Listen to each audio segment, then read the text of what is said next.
Hello student, स्वागत है आपका study point by Vipin sir में। तो देखो बच्चों, आज शुरुआत कराएंगे चैप्टर नंबर 5 की। आज शुरुआत कराते हैं। इस चैप्टर का नाम है बच्चों समांतर श्रेणी। और लास्ट क्लास में मैंने 4 चैप्टर खत्म करा दिए थे, मतलब चौथा चैप्टर खत्म करा दिया था। ठीक है बच्चों, आज हम शुरुआत करेंगे चैप्टर नंबर 5 समांतर श्रेणी की। बच्चों ये चैप्टर अच्छा चैप्टर है और इस चैप्टर में से एक भी प्रश्नावली पेपर में मतलब हटी नहीं है, पेपर में हटी नहीं है एक भी प्रश्नावली। सारी की सारी 3 प्रश्नावली इसमें 5.1, 5.2 और 5.3 और तीनों प्रश्नावली पेपर में आएंगी। ठीक है बच्चों, और ये चैप्टर बच्चों थोड़ा कंपटीशन से रिलेटेड है। ठीक है, ऐसा ये चैप्टर हमारा कंपटीशन में भी काम आता है। जब 12th पास कर लेंगे हम तो उसमें भी आगे जो एग्जाम होते हैं, कॉम्पिटिटिव एग्जाम होते हैं, उनमें भी ये चैप्टर काम आता है। और देखो बच्चों, इस चैप्टर का नाम है समांतर श्रेणी। तो सबसे पहले हम श्रेणी के बारे में बात करते हैं कि श्रेणी क्या होता है। देखो बच्चों, श्रेणी किसे बोलते हैं? श्रेणी का मतलब होता है कि संख्याओं का एक निश्चित क्रम श्रेणी कहलाता है। संख्याओं का एक निश्चित पैटर्न या निश्चित क्रम श्रेणी कहलाता है। क्या कहलाता है? संख्याओं का या शब्दों का एक निश्चित क्रम श्रेणी कहलाता है। कोई निश्चित पैटर्न हो, कोई निश्चित पैटर्न हो संख्याओं का, वो हमारी श्रेणी कहलाता है। तो बच्चों देखो, श्रेणी बेसिकली 3 प्रकार की होती हैं। एक समांतर श्रेणी, एक बच्चों गुणोत्तर श्रेणी और एक बच्चों हरात्मक श्रेणी। लेकिन यहाँ पे क्लास 10th में हम सिर्फ समांतर श्रेणी पढ़ेंगे। क्या पढ़ेंगे बच्चों? समांतर श्रेणी। गुणोत्तर और हरात्मक श्रेणी को हम मतलब 11th में पढ़ेंगे। क्यों हम पढ़ेंगे बच्चों? इसको हम 11th में पढ़ेंगे। ये हमारा समांतर श्रेणी का एकदम बेस है। समांतर श्रेणी का ये क्या है बच्चों? बेस। इससे थोड़ा ऊपर का लेवल, इससे थोड़ा अपर लेवल क्लास 11th में मिलेगा। उसमें हम तीनों श्रेणियों को पढ़ेंगे, समांतर श्रेणी को, गुणोत्तर श्रेणी को, हरात्मक श्रेणी को। तो हम बस इसमें इस चैप्टर में सिर्फ समांतर श्रेणी के बारे में पढ़ेंगे। तो देखो बच्चों, समांतर श्रेणी होता क्या है? ठीक है, श्रेणी क्या होता है? संख्याओं का एक निश्चित पैटर्न श्रेणी कहलाता है। संख्याओं का एक निश्चित पैटर्न, ठीक है, वो हमारा श्रेणी कहलाता है। इसमें समांतर श्रेणी क्या होता है? देखो, समांतर श्रेणी ऐसी श्रेणी जिसमें पदों का अंतर समान हो। क्या? ऐसी श्रेणी जिसमें पदों का अंतर, देखो समांतर का संधि विच्छेद करें हम तो समान अंतर, समांतर मतलब जिनमें पदों का अंतर, मतलब अगले पद में से अगर पिछला पद घटाएं, अगर अंतर समान आए, कोई भी 2 पदों का अंतर समान आए, वो हमारी समांतर श्रेणी कहलाती है। कोई भी 2 पदों का अंतर समान आए तो वो हमारी क्या कहलाती है? समांतर श्रेणी। लगातार पदों का, लगातार 2 पदों का, लगातार 2 पदों का अंतर समान आए, वो हमारी समांतर श्रेणी कहलाती है। या ऐसा क्रम जिसमें कोई अगली मतलब एक कोई निश्चित संख्या जुड़ रही हो। समांतर श्रेणी क्या होती है? ऐसी श्रेणी जिसमें कोई निश्चित संख्या जुड़ रही हो, या 2 जुड़ रही हो, या 3 जुड़ रही हो, या 4 जुड़ रही हो। कोई भी संख्या है जिसमें कोई निश्चित संख्या जुड़ रही हो, हर एक पद में कोई निश्चित संख्या जुड़ रही हो, वो हमारी क्या कहलाएगी? समांतर श्रेणी। अगर हर एक पद में कोई निश्चित संख्या जुड़ेगी तो उनका अंतर भी क्या होगा? समान ही आएगा। उन दोनों पदों का अंतर भी, 2 संख्याओं का अंतर भी क्या होगा? उनका समान आएगा। तो देखो बच्चों, समांतर श्रेणी बताऊं तो जैसे हम इसमें पहचाने, देखो श्रेणी है, एक बात बताओ, जैसे 1, 2, 5, -1, 2, 5, 3/2, ये हमारी कोई श्रेणी है? ये हमारी कोई श्रेणी नहीं है। ठीक है, कोई इसमें पैटर्न दिख रहा है आपको? कुछ पैटर्न दिख रहा है क्या? इसमें नहीं दिख रहा, तो ये हमारी श्रेणी नहीं है। तो ये हमारी सारी श्रेणियां हैं। ये हमारी क्या है? सारी श्रेणियां हैं, क्योंकि इसमें सब में निश्चित एक पैटर्न दिख रहा है। 2, 4, 6, 8, 10, 1, 3, 5, 7, 1 का स्क्वायर, 2 का स्क्वायर, 3 का स्क्वायर, 5, 10, 15, 20, 25, 30, 1/2, 1/4, 1/6, 1/8। इन सभी श्रेणियों में आपको एक पैटर्न दिख रहा है। तो ये सारी श्रेणी है, लेकिन इनमें समांतर श्रेणी कौन है? ये कैसे पता लगाएंगे हम? ये श्रेणी 1, 2, 3, 4, 5 श्रेणी है, इनमें से समांतर श्रेणी कौन है, ये कैसे पता लगाएंगे? तो मैंने अभी बताया बच्चों, समांतर श्रेणी क्या होती है? समांतर श्रेणी भी होती है ऐसी संख्या, मतलब ऐसा क्रम जिसमें कोई निश्चित संख्या जुड़ रही हो या निश्चित संख्या घट रही हो, वो हमारी समांतर श्रेणी कहलाई। ठीक है, या जिनमें पदों का अंतर, लगातार 2 पदों का अंतर समान हो, लगातार 2 पदों का अंतर समान हो, लगातार 2 पदों का अंतर समान हो, वो हमारा समांतर श्रेणी कहलाई। देखो बच्चों, इसको चेक करते हैं सबसे पहले। जैसे 4 में से 2 घटाए तो कितने आए? 2। 6 में से 4 घटाए तो 2। 8 में से 6 घटाया तो 2। अगले पद में से पिछला पद घटा दे। 10 में से 8 घटाया तो 2। 12 में 10 घटाया तो कितना? 2। सभी में अंतर समान आ रहा है बच्चों। देखो 2 में 2 जोड़ रहे हैं 4, 4 में 2 जोड़ रहे हैं 6, 6 में 2 जोड़ रहे हैं 8, 8 में 2 जोड़ रहे हैं 10, मतलब एक निश्चित संख्या जुड़ रही है, निश्चित संख्या जुड़ रही है। या पदों का अंतर समान है, 4 में से 2 गए तो 2, 6 में से 4 गए तो 2, तो अतः दोनों कंडीशन अप्लाई हो रही है इसमें, ठीक है। पदों का अंतर भी क्या है, समान, और निश्चित संख्या भी जुड़ रही है, तो ये हमारी समांतर श्रेणी है। ये हमारी बच्चों क्या है, समांतर श्रेणी। 2, 4, 6, 8, 10 ये हमारी समांतर श्रेणी है, ठीक है। इसमें बच्चों चेक करते हैं, ठीक है, ये हमारी समांतर श्रेणी है। ये हमारी कौन सी है बच्चों, ये एपी है, ठीक है। इसी प्रकार से बच्चों अगर इसको चेक करें, 1, 3, 5, 3 में से 1 गए तो 2, 5 में से 3 माइनस किया तो 2, 7 में से 5 माइनस किया तो 2, 9 में से 7 माइनस किया तो 2, 1 और 3 में कितना जोड़ा है 2, 3 और 2 में कितना जोड़ा, 3 और 5 में कितना जोड़ा 2, 5 और 2 7, 7 और 2 9, इसमें निश्चित संख्या 2 जुड़ रही है, +2 +2 +2 वाली है ना, तो मतलब ये भी हमारी क्या है बच्चों, समांतर श्रेणी। इसमें भी एक निश्चित पैटर्न है, ये भी हमारी समांतर श्रेणी है। अर्थमेटिक प्रोग्रेशन, अंग्रेजी में बोलते हैं इसको अर्थमेटिक प्रोग्रेशन, समांतर श्रेणी, ठीक है बच्चों। अब देखो ये बच्चों, ये हमारा 1 का स्क्वायर, 2 का स्क्वायर, 3 का स्क्वायर, 4 का स्क्वायर, ये श्रेणी तो है, ये श्रेणी तो है, पर ये चेक करो अगर ये समांतर श्रेणी है या नहीं। 1 का स्क्वायर बच्चों 1, 2 का स्क्वायर बच्चों 4, 3 का स्क्वायर बच्चों 9, 4 का स्क्वायर बच्चों 16। अब देखना 4 में से 1 गए तो 3, 9 में से 4 गए तो 5, और 16 में से 9 गए तो 7। एक बात बताओ, ये कोई निश्चित समान अंतर है क्या? इसमें 3 का अंतर है, इसमें किसका अंतर है 5 का, इसमें 7 का। ये हमारी समांतर श्रेणी का, ये समांतर श्रेणी नहीं है, ये कोई गुणोत्तर श्रेणी हो सकती है। ये देखो हमारी श्रेणी कितनी होती है, 3, मैंने बताया श्रेणी 3 होती है, समांतर, गुणोत्तर, हरात्मक। इस गुणोत्तर और हरात्मक के बारे में हम क्लास 11th में पढ़ेंगे, ठीक है। अभी हम समांतर श्रेणी का बेस सीखते हैं, ठीक है। समांतर श्रेणी 11th में भी है, लेकिन जो थोड़ा ऊपर लेवल है, जिससे थोड़ा ऊपर लेवल, वो हम 11th में पढ़ेंगे, ठीक है। तो ये हमारी समांतर श्रेणी नहीं कही जा सकती है, क्यों तुम्हें पता है? क्योंकि इनमें अंतर क्या नहीं है, समान नहीं है। ये एक गुणोत्तर श्रेणी है बच्चों, ये हमारी कौन सी श्रेणी है, गुणोत्तर। 11th में डिस्कस करेंगे इसके बारे में। 5, 10, 15 बताओ, 5 का अंतर, 5 का अंतर, 5 का अंतर, 5 का अंतर, हर एक पद में 5 का अंतर होना चाहिए बच्चों। ये नहीं कि 2 पदों में 5 का अंतर आ गया फिर 3 का अंतर हो गया या 2 का अंतर हो गया, ऐसा नहीं। हर एक पद का अंतर कितना होना चाहिए, 5 होना चाहिए, तब वो समांतर श्रेणी कहलाएगी। तो इसमें प्रत्येक पद का अंतर कितना है, 5 है, इसलिए ये समांतर श्रेणी है। ये भी हमारी क्या है बच्चों, समांतर श्रेणी। ये भी क्या थी हमारी समांतर श्रेणी, ये भी क्या थी समांतर श्रेणी। ये समांतर श्रेणी नहीं है। इस प्रकार से बच्चों इसको देखो, इसमें भी ये हमारी बताओ समांतर श्रेणी है या नहीं, ये नहीं है। देखो कैसे नहीं है, इसमें पदों का अंतर समान नहीं है, ठीक है। तो देखो निकाल के देखते हैं, ऐसे 1/4 माइनस के 1/2 कितना आएगा बच्चों, 1 माइनस के 2, 1 माइनस के 2, तो माइनस के 1/4।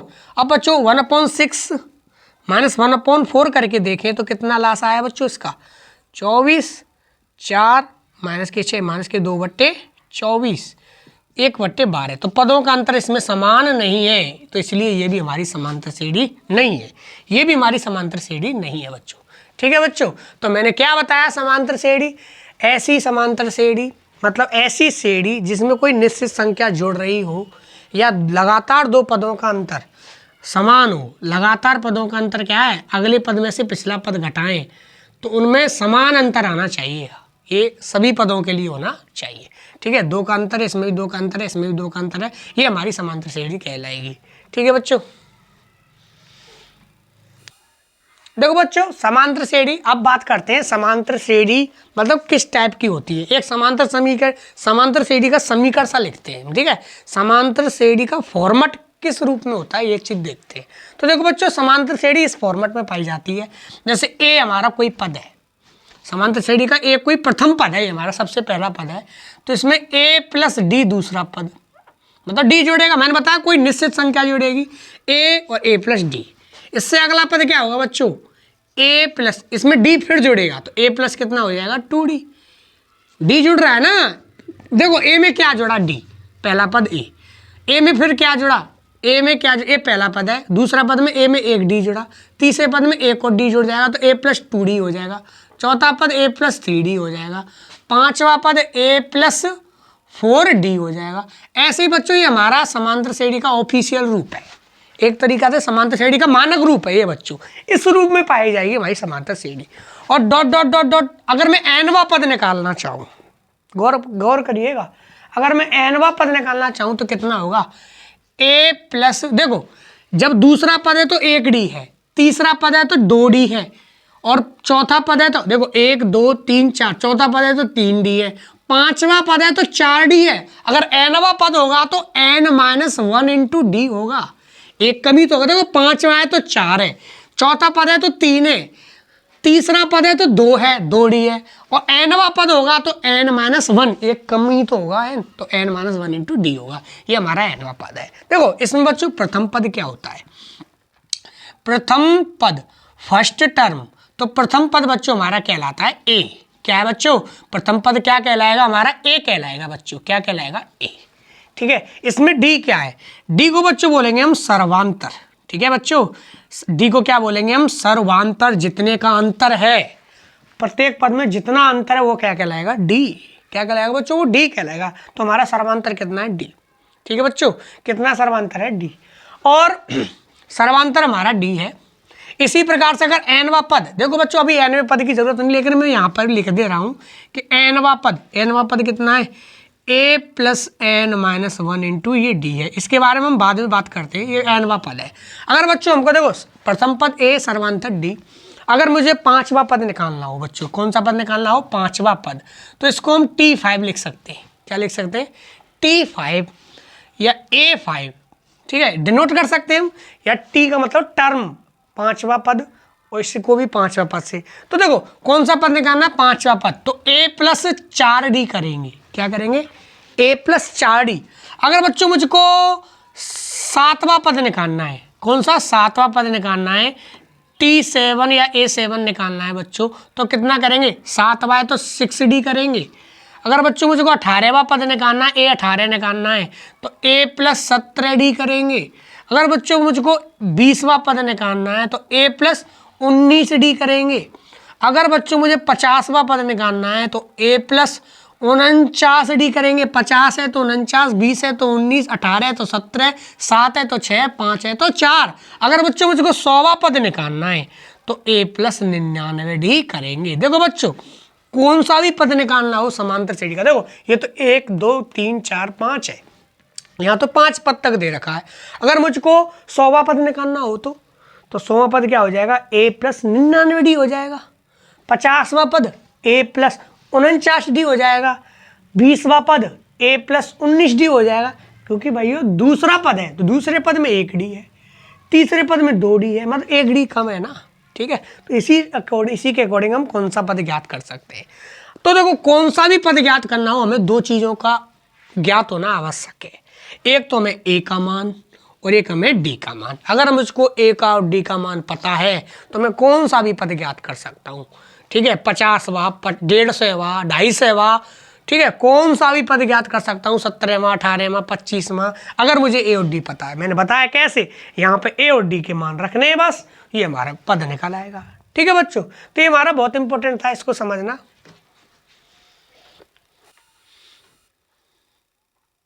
देखो बच्चों बढ़ते हैं, एग्जाम्पल कराते हैं, एग्जाम्पल के तरीके से देखते हैं। देखो ये हमारा पहला एग्जाम्पल है, 3/2 कॉमा 1/2 कॉमा -1/2 AP है। देखो अगर ये AP लिख दिया, अगर क्वेश्चन में ये AP उसने लिख दिया तो हमको चेक करने की जरूरत नहीं है कि ये AP है या नहीं, 100% AP होगी जी। अब हमको बेफिक्र रहना है, अगर AP लिख दिया उसने, AP लिख दिया तो ये AP है, मतलब इनके पदों का अंतर समान होगा, ये चेक करने की जरूरत नहीं है।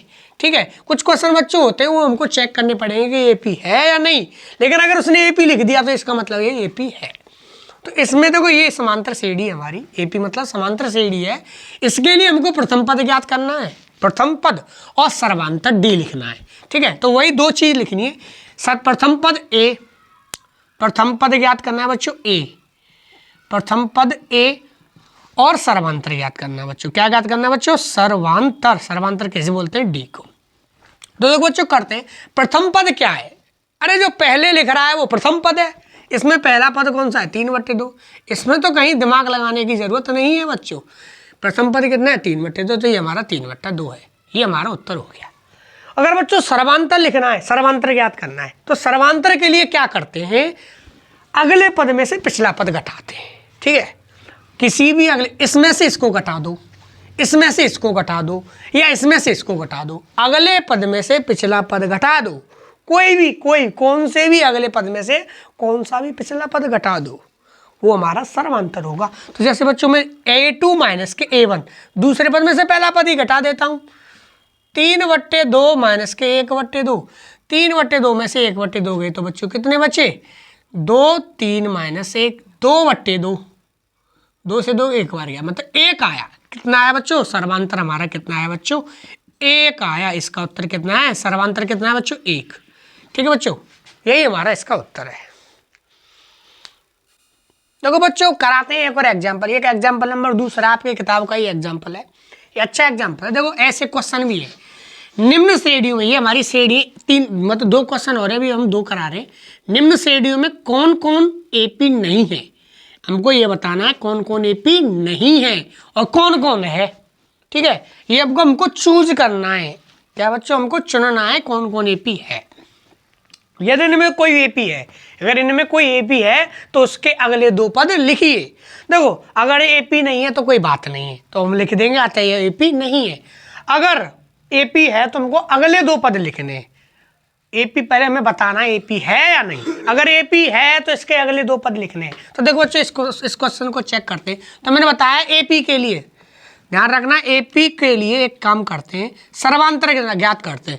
अगर सभी पदों का अंतर समान आता है तो एपी है, अन्यथा नहीं है। तो देखो 10 माइनस a2 माइनस a1, ठीक है, a2 माइनस a1 बराबर a3 माइनस a2 बराबर a4 माइनस a3।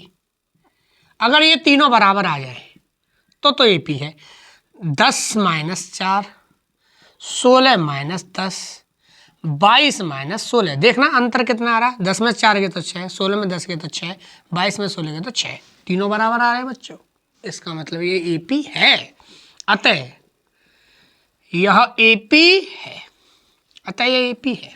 ठीक है, क्योंकि सर्वांतर समान आया। ठीक है बच्चों, 4 10 में कितने अंतर है, 6 10 और 16 में 6 जोड़ रहे हैं ना हर एक में, इसका मतलब ये एपी है। यदि इनमें कोई एपी है तो इसके अगले 2 पद लिखिए। तो देखो 4 और 10, 6 जुड़ा, 10 और 6 16, 16 और 6 22, 22 और 6 28। अगले 2 पद कौन से पद, देखो 1 2 3 4 5, तो 1 2 3 4, पांचवा पद कितना होगा, 22 और 6 कितने हो गए बच्चों, 28, और छठवां पद कितना होगा, 28 और 6 34। ये हमारे अगले 2 पद हो गए। ठीक है बच्चों, इसी प्रकार से इसको करते हैं। सबसे पहले इसको चेक करेंगे एपी है या नहीं। तो देखो अगले में से पिछला पद घटाते हैं, -1 -1, ठीक है, -3 में से क्या घटाएंगे, -1 बराबर, -5 में से क्या घटाएंगे, -3। तो देखो -1 और -1 -2, -3 + 1, देखो -3 और -5 कितने हो गए बच्चों, +1, -5 -5 + 3। अब बताओ बच्चों d बराबर -2 -2 इसमें भी देखो बच्चों अंतर समान आ रहा है, -2 -2, अतः ये भी अतः यह भी एपी है। सॉरी बच्चों, अतः यह भी एपी है। तो बच्चों इसमें अगले 2 पद लिखने, क्या लिखने, अगले 2 पद।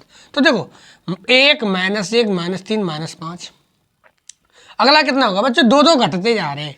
देखो 2 घटते हुए जा रहे हैं। या देखो एक तरीका है, 1 2 3 4, अगले 2 पद कौन से होंगे, 5वां पद और कौन सा होगा, छठा।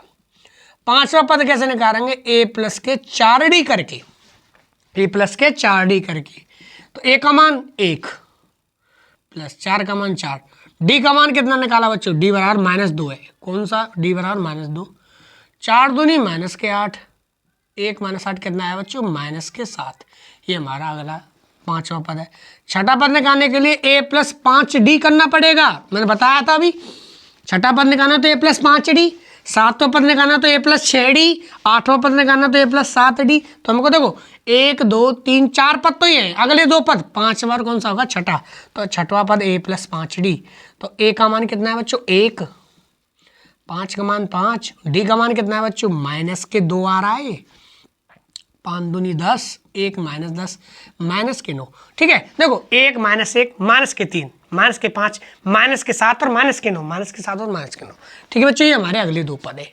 ठीक है। ठीक है बच्चों। देखो बच्चों पढ़ते हैं नेक्स्ट एग्जाम्पल की तरफ। एग्जाम्पल नंबर 2 का तीसरा और चौथा क्वेश्चन है। इसमें भी बच्चों हमको चेक करना है एपी कौन है कौन नहीं है, और अगर एपी है तो इसके अगले 2 पद लिखने हैं। तो देखो बच्चों डी बराबर निकालेंगे, सबसे पहले अगले पद में से पिछला पद घटाएंगे। अगर सभी का अंतर समान आ जाए तो एपी है। तो 2 माइनस क्या घटाएंगे, माइनस के 2। ठीक है बच्चों, माइनस के 2 ही घटाना है। और माइनस 2 में से क्या घटाएंगे, 2। ठीक है, तो बच्चों निकालो कितना आया, डी माइनस से हो गए प्लस 2 + 2, -2 और -2 माइनस के 4। डी बराबर 2 और 2 कितने हो गए 4, और ये कितना है -4। देखो ये 4 आए, ये -4 आए, समान तो नहीं है, बराबर तो नहीं है, पदों का अंतर बराबर ही नहीं है। तो 2 में से -2 घटाया तो कितना आया 4, और -2 में से 2 घटाया तो कितना आया -4। ये बराबर आएगा, दोनों बराबर नहीं है, तो ये बराबर नहीं है। अगर ये बराबर नहीं आ रहे, बराबर नहीं आ रहे, देखो एक ही बराबर ना आया तो आगे हमें चेक करने की जरूरत नहीं है। जब ये ही बराबर नहीं है तो आगे क्यों चेक करें हम। ठीक है, इसलिए यह एपी नहीं है, इसलिए यह एपी नहीं है। और एपी नहीं है तो बच्चों हमको अगले 2 पद नहीं ज्ञात करने। इस क्वेश्चन को चेक करते हैं बच्चों, इसमें भी ऐसा करेंगे, 1 - 1, 1 - 1 और 2 - 1। देखो 1 - 1, 1 - 1, 2 - 1, तो देखो बच्चों कितना है 0 0, 2 - 1, देखो बराबर तो नहीं आया, ये 0 ये 0 ये 1 आया, 2 - 2 फिर 0 आया, फिर 3 - 2 फिर 1 आया, तो ये बराबर आ रहे का बच्चों, नहीं आ रही। ये बराबर है का डी के मान नहीं है, तो अतः यह एपी नहीं है, अतः एपी नहीं है। अगर ये बराबर आते डी के मान सारे, हर एक पदों का अंतर अगले पद में से पिछले पद घटाएं, अगर बराबर आता है तो वो ईपी होगा, अन्यथा नहीं होगा। ठीक है बच्चों, मिलते हैं कल नेक्स्ट क्लास में। आज के लिए इतना ही काफ़ी है। आज हमने बताया क्या समांतर श्रेणी होती है। ठीक है, समांतर श्रेणी कितनी प्रकार की श्रेणी होती हैं, और प्रथम पद क्या होता है, समांतर क्या होता है, समांतर श्रेणी का रूप कैसा होता है। ठीक है, और कैसे पहचानेंगे कि यह समांतर श्रेणी है या नहीं। ठीक है बच्चों, अगर वीडियो पसंद आई हो तो वीडियो को लाइक कीजिए, कमेंट कीजिए, शेयर कीजिए। धन्यवाद।